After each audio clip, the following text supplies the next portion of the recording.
John Cena and CM Punk might just be the feud of the century. Forget the Queen of the Ring, Julia is now the Queen of the US. I've seen enough. Rey Fenix and Andrade should have a proper tag team run.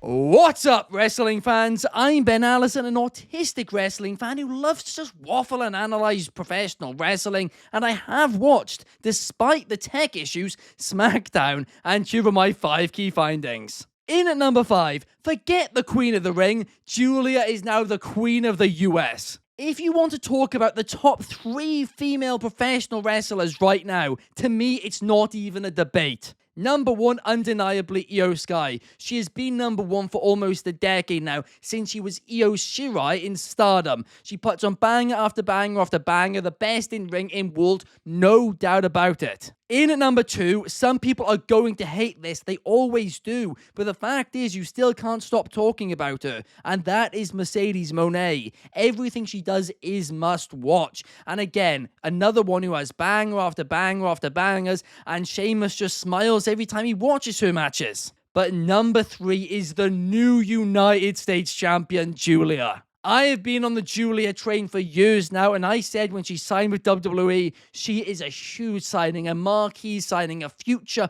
WrestleMania main eventer level caliber star. And honestly, I think she's about to get a huge push with this title. Now, we do have to talk about Zelina Vega's reign, because just like Chelsea Green's reign before her, it was booked absolutely horribly. And that just isn't their fault, is it? If they get given rubbish stuff, they can only do so much with it. Both deserved a lot better, and honestly, I'm still really gutted and frustrated they actually took the title off Chelsea Green. But I really hope they put more thought into booking Julia's title run, because this should not only elevate Julia into the main event scene, but this should also elevate the United States Championship. In at number 4, WWE handled the tech issues horribly.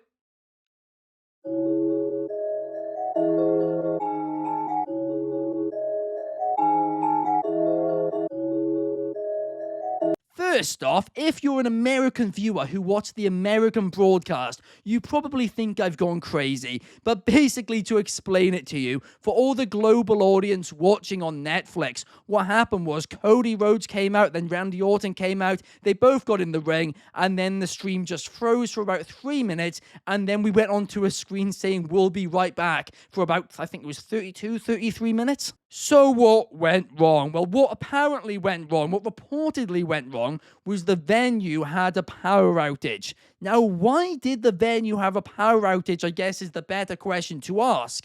And I think the most obvious answer, well, it's the big, huge Titantron, isn't it? It's probably using half the world's electricity. But of course, the conspiracy theorists are theorizing, and my personal favorite theory is that here at Wrestling Republic, we were actually responsible for it, just so we could get more likes on our Twitter memes, and I can't really confirm nor deny that. Certainly not something I'd be against for likes. But what I can say is 20 minutes, taking 20 minutes to update your fans, which is how long it took them. They didn't send out a tweet saying, sorry, we're working on it, for 20 minutes. That is unacceptable. Quickly whip out somebody's phone, put it on 4G or whatever, and just send a tweet. As easy as that. But what was even worse was once they actually got back to the action, they just skipped the Cody and Randy Orton segment, didn't explain what happened, didn't replay anything, and worst of all, they didn't tell fans how they can actually watch the segment after the fact. Like, they should have just said, you know, for international viewers, we're going to chuck it on YouTube so you can see it immediately following the show, or something like that.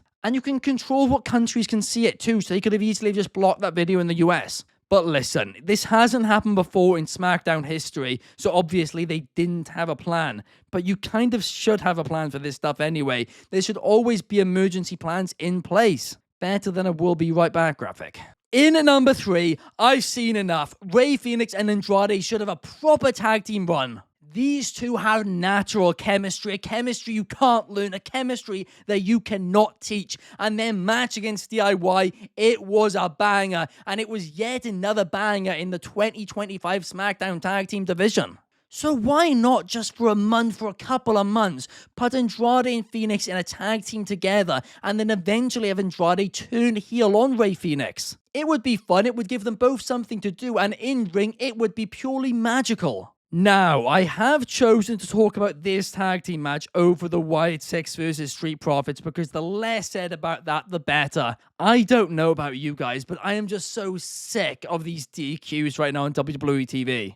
Like when Triple H first took over from Vince, there was like a year where I think there was only like 2 or 3 DQs, and now there's like at least like 3 or 4 a week. And an occasional DQ done right does work, right? I'm not saying they should never do them, but they have just been overdoing them on television way too much the past month or two. Since WrestleMania, really. But before we go any further and there's another power outage or something like that, please leave a like and subscribe. It really does help us out so much.